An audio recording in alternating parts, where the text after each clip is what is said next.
Alhamdulillah wassalatu wassalamu ala Rasulillah wa ala alihi wa sahbihi wa mawalah wa la hawla wa la quwata illa billahi wa ba'du. Baik, masih melanjutkan kajian yang tersisa. Di antara amalan-amalan yang bisa merubah kehidupan kita, tadi saya sudah sebutkan 5 perkara. Pertama, jaga sholat. Yang kedua, jaga untuk terus lisan kita bersolawat. Yang ketiga, lakukan istighfar terus-terusan. Kemudian yang keempat, jangan tinggalkan sholat duha. Dan yang kelima, sampai di sini tadi, kalau bisa, lakukan sholat malam. Karena di sepertiga malam akhir itu Allah turun ke langit dunia dan menawarkan kekuasaannya. Kemudian yang keenam, sering-seringlah mengucapkan kalimat la haula wala quwata illa billah.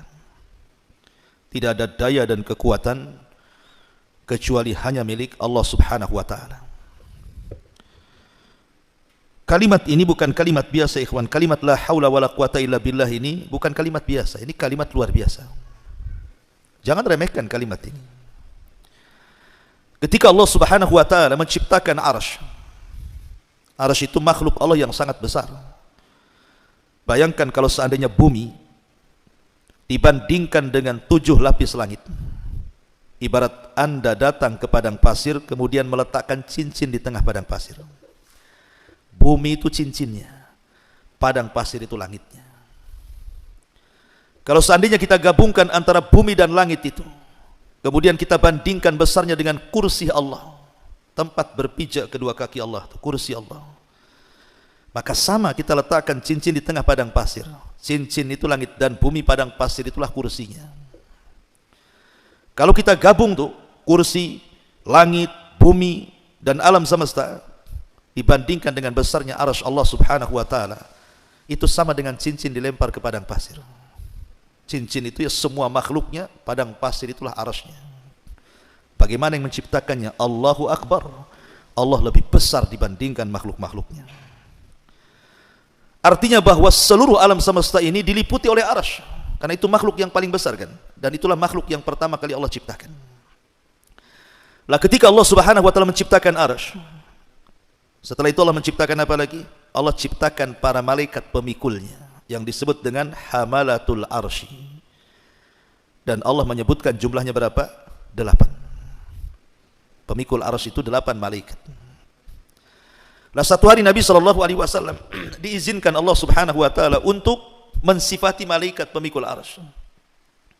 Apa kata Rasulullah? Besarnya malaikat pemikul arsy itu, kakinya, kaki malaikat itu menjulang ke bawah sampai ke dasar bumi. Kemudian badannya menjulang ke atas sampai melintasi langit pertama, kedua, ketiga, sampai keempat, sampai ke kursi, sampai ke sidratil muntaha, sampai ke sorga. Baru setelah sorga, kedua tanduknya memikul arsy Allah Subhanahu wa ta'ala. Kalau bukan Nabi yang menceritakan dan hadisnya sahih, tentu kita tidak akan percaya. Ini menghayal saja, masa ada makhluk seperti itu, kakinya di dasar bumi kemudian badannya menjulang sampai kedua tanduknya memikul arsy, kan kayak hayal, menghayal kan begitu.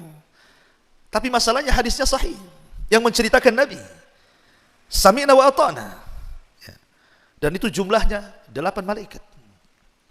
Lah malaikat-malaikat ini saat diciptakan, kemudian Allah Subhanahu wa ta'ala katakan tugas kalian pikul arsy. Ketika malaikat-malaikat pemikul arsy ini melihat arsy, kayaknya tak sanggup. Macam mana saya akan pikul arsy sampai kiamat dibangkitkan? Arsy sebesar itu.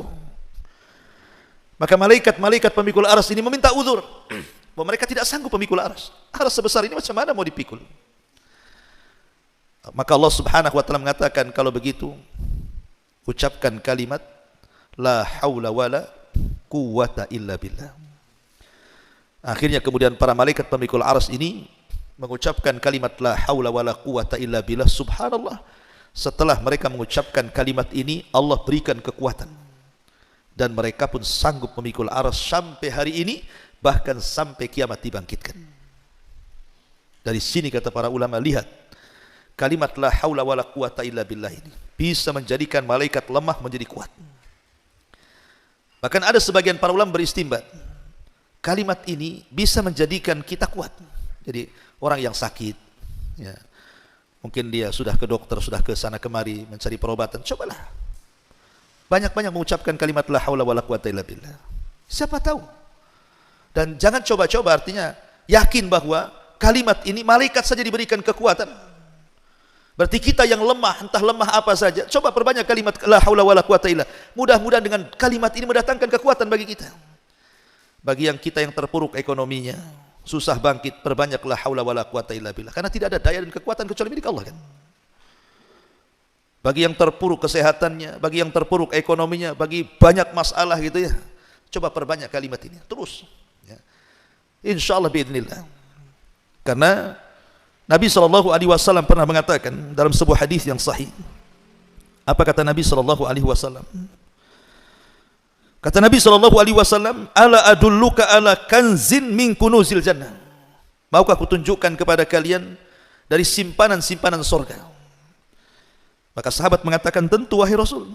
Maka Rasul mengatakan, katakan la haula wala quwata illa billah. Tidak ada daya dan kekuatan kecuali milik Allah. Itulah kanzun min kunuzil jannah. Itulah simpanan di simpanan surga. Karena orang yang mengucapkan kalimat ini, setan aja nggak akan sanggup melawan kita. Apa kata Rasul ketika menganjurkan kita untuk membaca kalimat ini setiap kita keluar rumah? Dalam sebuah hadis dari Anas bin Malik radhiyallahu an, kata Nabi SAW, idza kharaja min baitihi, apabila seseorang keluar dari rumahnya, faqala, dan dia mengatakan, bismillahi tawakkaltu ala Allah, la haula wala quwata illa billah. Bismillah, dengan menyebut nama Allah, aku tawakal kepada Allah, dan tidak ada daya dan kekuatan kecuali milik Allah. Apa kata Rasul? Orang seperti ini, kufita wa hudita wa wufita. Engkau akan dicukupi, engkau akan diberikan petunjuk, engkau akan dijaga satu hari ini. Kemudian setan yang hendak mengganggunya tiba-tiba menyingkir. Kemudian teman-teman setan mengatakan, kenapa kau tidak ganggu dia? Maka setan yang akan mengganggunya mengatakan, kaifa laka birajulin qad kufiya wa hudiya wa ufiya. Celaka engkau, macam mana aku akan ganggu orang itu?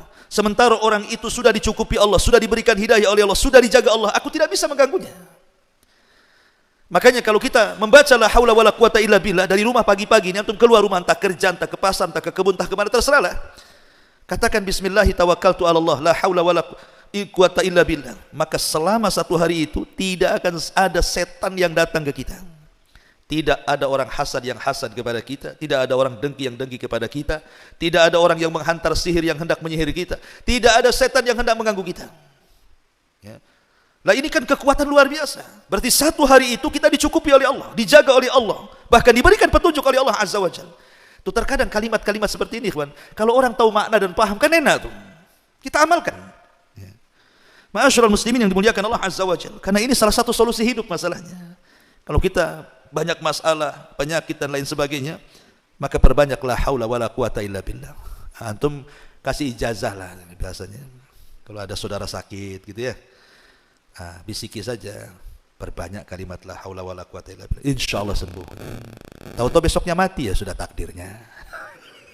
Gimana udah takdir Allah kan? Kita ini ngasih sebab saja kan itu ya.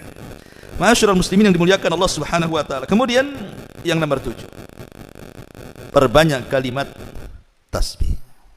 Subhanallah, subhanallah, tasbih. Ya. Disebutkan dalam hadis Nabi SAW,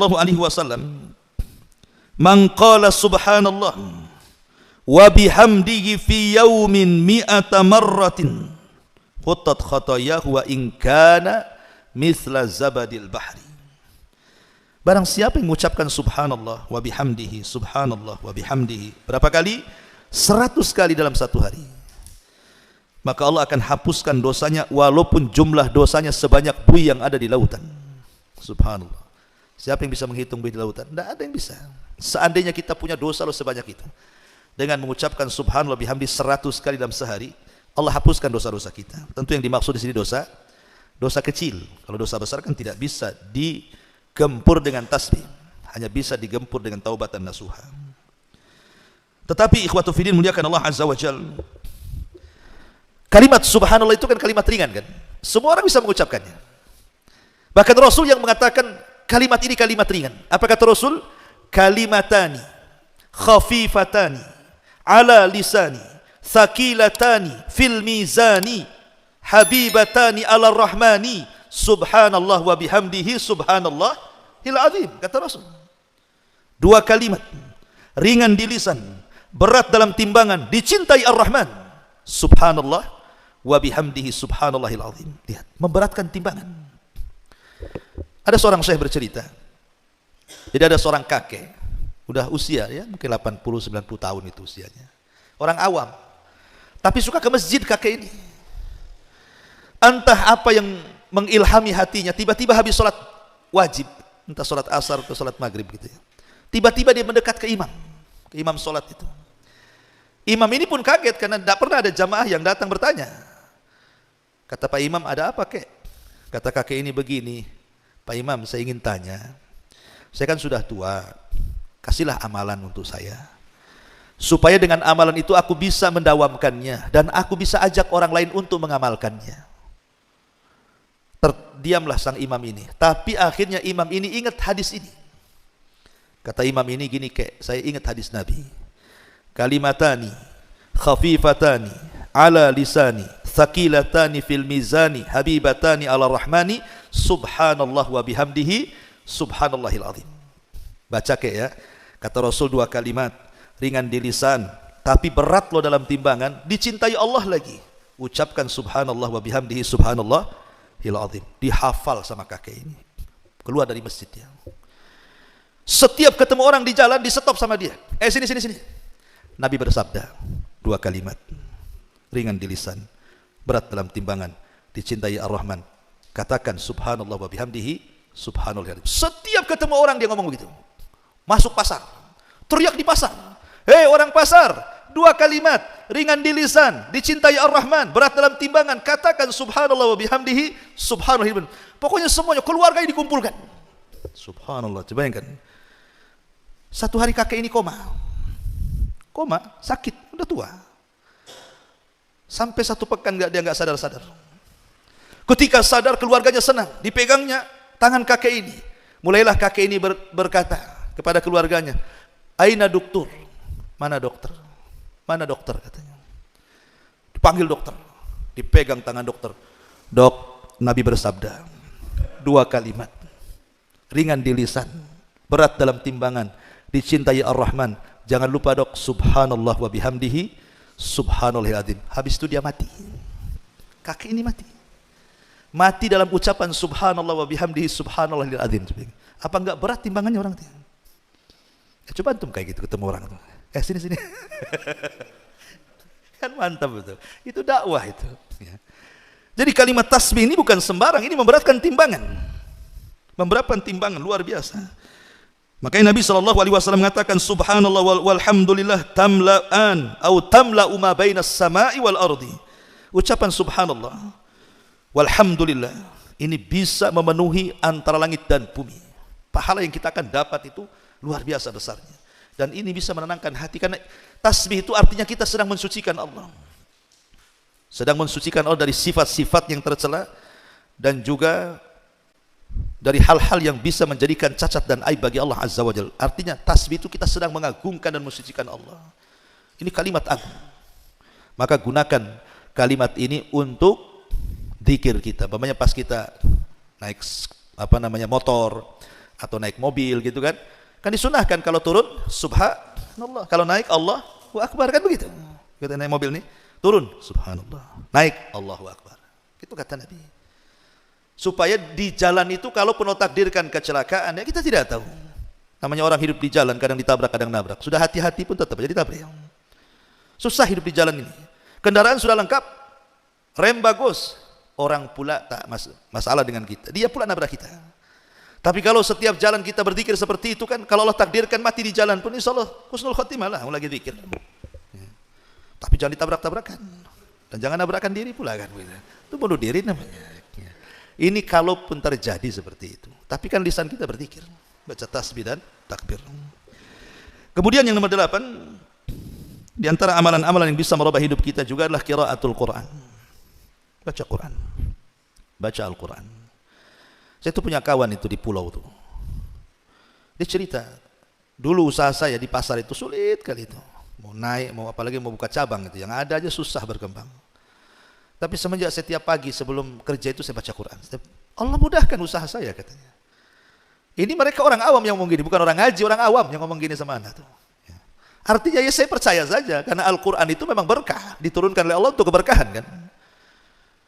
Dan Al-Quran sendiri adalah syifa bagi obat. Betapa banyak orang-orang yang kemudian membaca Al-Quran ketika dia sudah masuk rumah sakit sana sini, tidak sanggup dokter mengobatinya, akhirnya dia tawasul dengan Al-Quran, akhirnya sembuh. Banyak kok yang seperti itu. Karena Al-Quran itu huda wa rahmah, bahkan wa syifa, dia obatkan itu. Makanya kata Abdullah ibn Mas'ud radhiyallahu an, kalau hatimu mati, berarti carilah di 3 tempat. Pertama, inda sama'il Quran, ketika mendengar Quran. Kalau tidak ada getar-getar ketika mendengar Quran, matilah hati kita. Tapi kalau musik yang didengar, wow, bergetar hati kita. Bisa berlinang air mata. Kenapa? Musiknya sedih. Persis kehidupan saya dari kecil sampai besar katanya. Ada pula, coba bayangkan. Instrumennya aku buat sedih saya. Bisa dia dengar musik meneteskan air mata. Bisa dengan musik dia jingkrak-jingkrak. Bisa dengan musik dia ketawa-ketawa. Tapi dengan Quran, tak ada pengaruh. Berarti hatinya mati itu. Kalau dengar Quran kok biasa-biasa, mati hatinya. Ya summa qasat qulubuhum, hatinya sudah keras. Makanya kata Abdullah bin Mas'ud, ini ciri-ciri kalau mendengar Quran kok enggak ada pengaruh, berarti hatimu masalah tuh.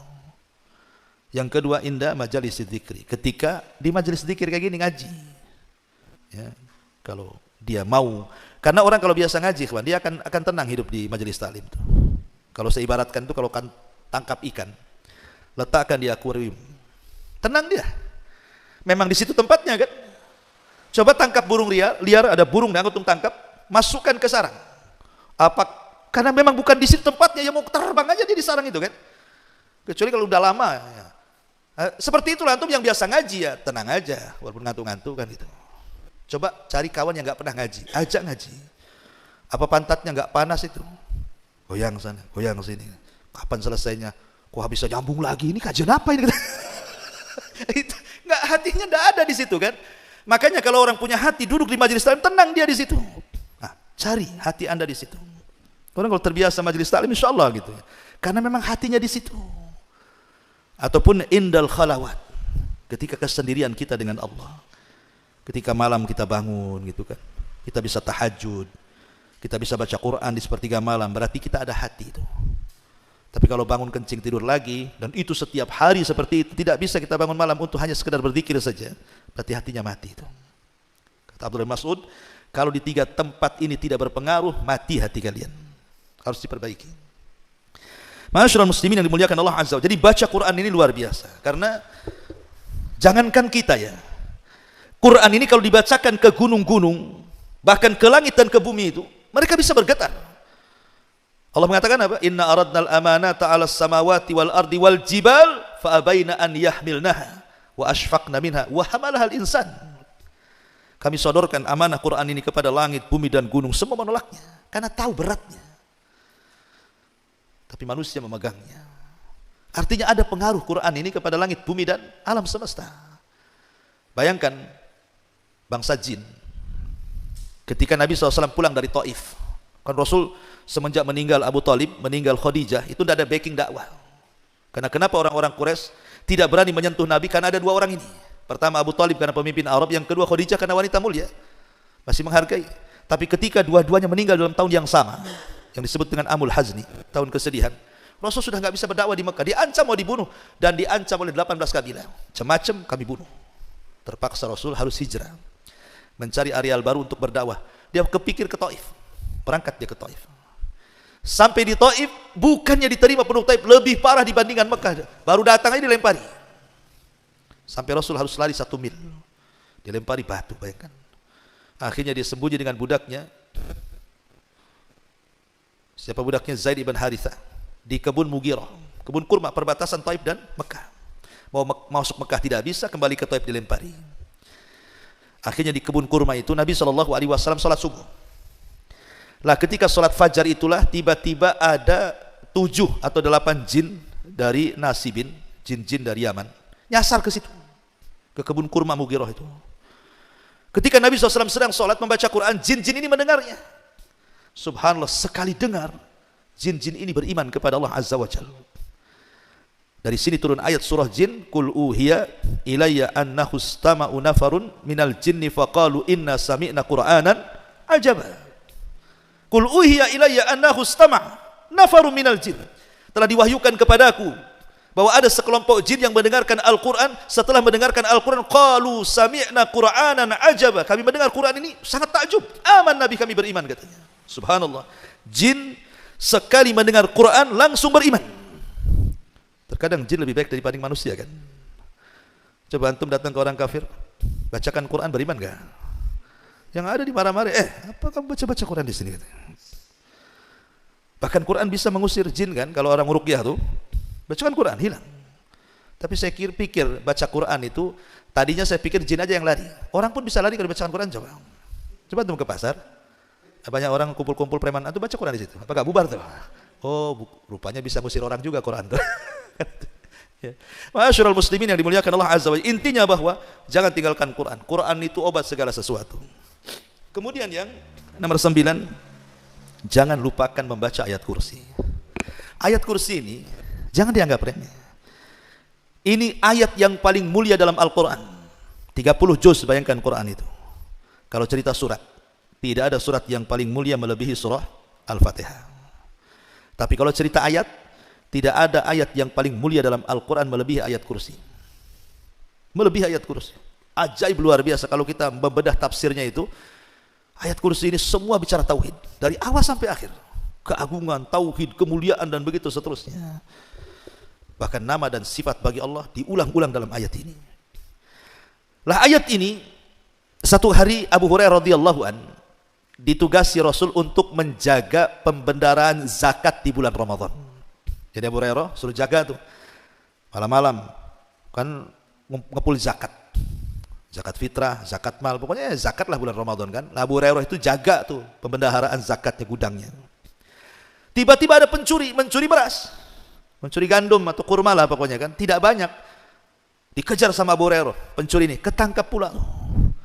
Tiba-tiba kata pencuri ini, ya Abu Hurairah, aku dengar engkau ini baik, suka bagi-bagi zakat, kau dipercaya Nabi, tolonglah bebaskan aku kan belum dapat jatah, keluarga lapar, aku juga lapar, aku di orang susah, keluarga orang susah, biarkan aku ngambil ini. Akhirnya Abu Hurairah kasihan, dilepas. Besoknya lagi, nyuri lagi, dia lagi yang ketangkap. Kemarin kau sudah ngambil, kenapa ngambil lagi? Iya, kurang, ini begini, sampai 3 kali. Kata Abu Hurairah, ini ketiga kali tidak mungkinlah pencuri dilepas, ayo kita menghadap Nabi. Kata pencuri ini gini saja Abu Hurairah, bagaimana kalau ku ajarkan beberapa kalimat, setelah ku ajarkan beberapa kalimat lepas diriku. Kata Abu Hurairah, apa kalimat itu? Maka kata orang ini, ya Abu Hurairah, idza awaita ila firashika faqra ayat al-kursi. Kalau engkau hendak beranjak ke pembaringan tidurmu, jangan lupa baca ayat kursi. Kemudian kata orang ini, dia mengatakan, fa innahu lan yazalu ma'aka minallah hafizun wa la yaqrabuka syaitanun hatta tusbiha. Kalau engkau baca ayat kursi ini, kemudian kau tidur, maka selama tidurmu Allah jaga. Enggak ada yang berani mendekatimu. Tidak setan, tidak binatang, tidak ada yang berani mendekatimu. Dan engkau tidak akan diganggu setan sampai subuh. Akhirnya orang ini pergi, dilepas oleh Abu Hurairah. Esok harinya dia bercerita kepada Nabi. Rupanya Nabi sudah tahu. Nah itulah wahyu. Abu Hurairah, semalam kau tangkap pencuri, kenapa kau lepas? Katanya. Loh, kok Nabi tahu? Kata Abu Hurairah, iya wahai Rasul, masalahnya dia ngajarkan ayat kursi. Kalau saya baca sebelum tidur, saya akan dijaga Allah, setan tidak akan dekat-dekat, katanya. Kata Rasul, Abu Hurairah, yang ngajari semalam kamu itu kamu tahu nggak siapa? Kata Abu Hurairah, nggak tahu. Itu setan, katanya. Setan jadi pencuri. Kagetlah Abu Hurairah, macam mana kok bisa setan? Dan macam mana setan mengajarkan ayat kursi pula? Itu kan mengajarkan kelemahan namanya, mengajarkan kelemahan dirinya, kan gitu ya. bahwa dia lemah dengan ayat itu. Kata Nabi SAW, sadaqaka wa huwa kadzub. Khusus masalah ini, si setan benar, tapi dia itu pendusta. Yang lain jangan kau benarkan ya, yang ini kau benarkan boleh katanya. Bayangkan, setan yang ngajari Abu Hurairah, kalau baca ayat kursi kita akan terjaga dari semuanya kan?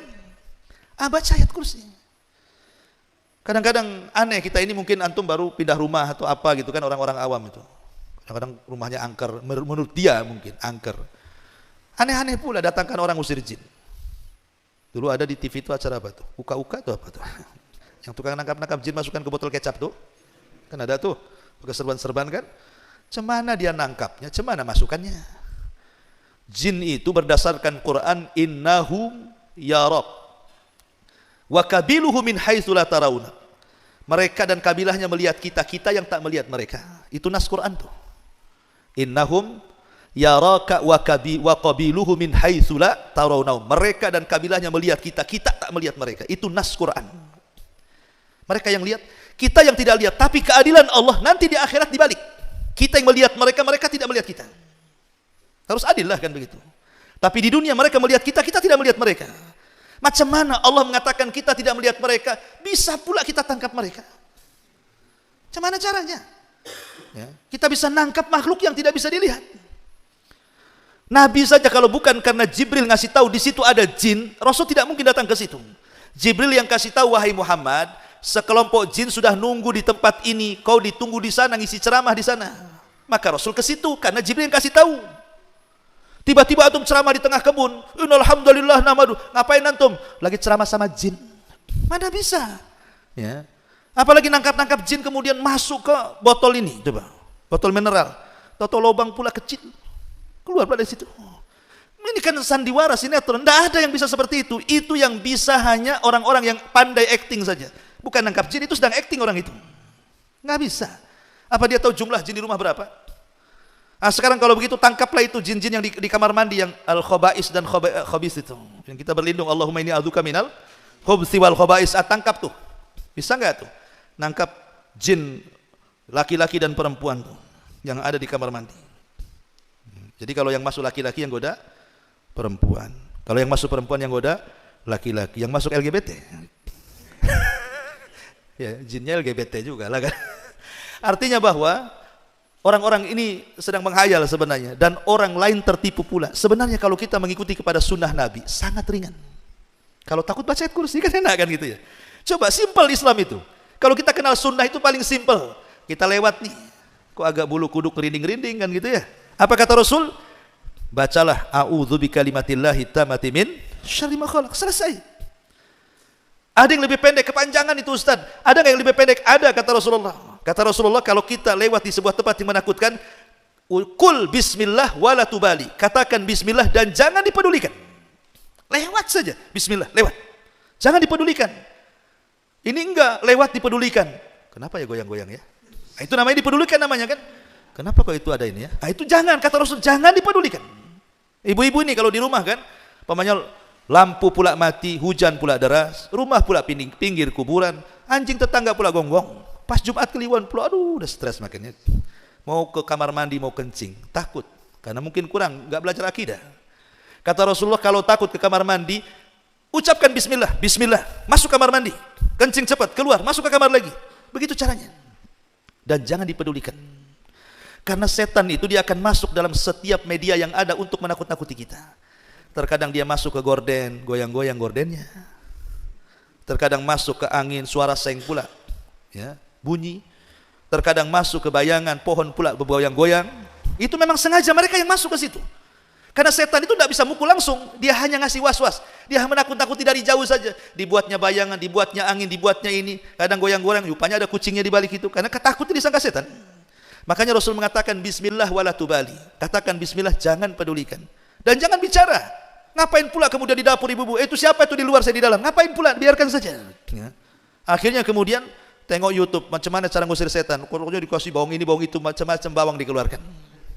Ini kan jadi dunianya klinik nantinya. Islam itu simple. Bismillah, selesai. Baca ayat kursi, selesai. Baca muawwidzatain, selesai. Apa lagi?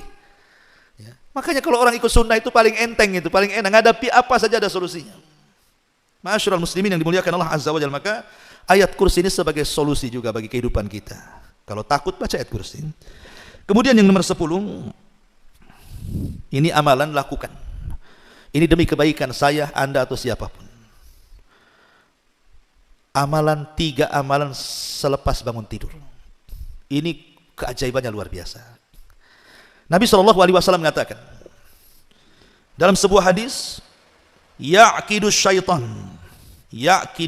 syaitanu ala qafiyati ra'si ahadikum idha huwa nam thalatha uqadin alaika laylun tawilun farqud.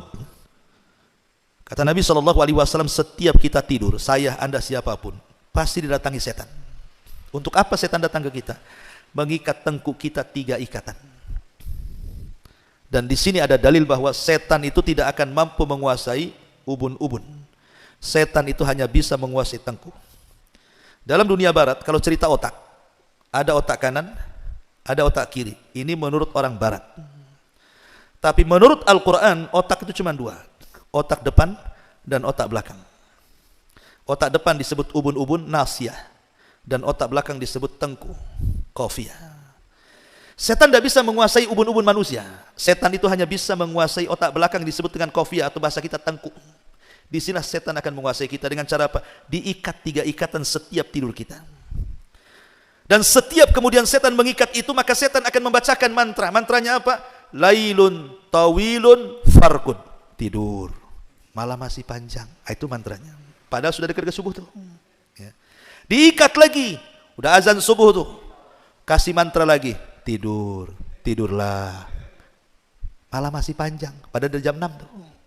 Ya. Diikat lagi. Nah, itu juga mantranya. Mantranya sederhana, tidur, tidur. Itu saja mantranya setan. Ya tidur dia. Tahu-tahu udah matahari sudah terbit. Lihat bagaimana setan itu supaya kita keluar dari waktu yang sangat istimewa. Makanya kata Nabi SAW, kalau kita bangun di sepertiga malam, 1 jam sebelum subuh, apa yang harus kita lakukan? Fa idza staiqadha fadzakarallah. Kalau kita bangun, anggaplah jam 4 atau jam 3, kemudian kita ingat Allah, berzikir setelah bangun daripada tidur, alhamdulillahilladzi ba'dam ahyana ba'dama amatana wa ilaihi nusyur. Hilang 1 ikatan. Kemudian kita beranjak dari tempat tidur, langsung ambil wudu, hilang 2 ikatan. Kemudian setelah kita berwudu langsung sholat, entah sholat tahajud atau sholat subuh, hilang 3 ikatan. Apa yang terjadi? Kata Nabi SAW, kalau ini terjadi, fa asbaha nasyitan tayyiban nafsi wa illa asbaha khabisan nafsi kaslan. Kalau antum lakukan seperti itu, bangun jam 4, berzikir, berwudu, sholat, maka setelah subuh, jiwa kita akan dibersihkan Allah. Sehingga kita tidak akan mengalami masalah-masalah yang kelam 1 hari itu. Dan kita akan semangat hidup dan tahu apa yang ditatap ke depan. Tapi kalau tidak dilakukan, bablas subuhnya, nggak sholat sama sekali, maka jiwanya akan dipurukkan dan akan didatangkan berbagai macam masalah yang ia tidak tahu dari mana masalah itu datang. Tahu ada masalah aja banyak. Kan masalah jadinya. Makanya ikhwan, kalau orang itu sholat malam ya, bangun tengah malam sholat malam, walaupun umpamanya 3 jam dia sholat malam, tetapi kemudian ngantuk-ngantuk habis subuh itu, hidupnya semangat, tidak loyo kan. Tapi ada orang yang anggaplah tidur jam 1, bangun jam 9 gitu kan, itu rasanya badan tuh sakit-sakit itu. Masih lemas, masih ngantuan, padahal sudah lama dia tidur kan.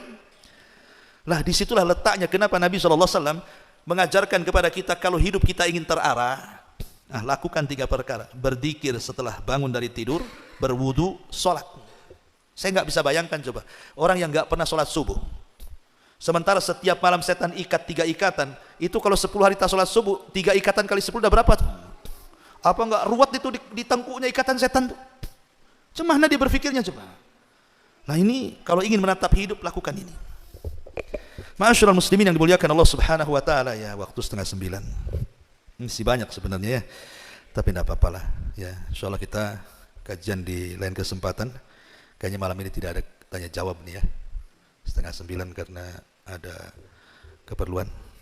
Subhanaka bihamdika asyhadu an la ilaha illa anta astaghfiruka wa atubu ilaik. Allahu taala alam. Assalamualaikum warahmatullahi wabarakatuh.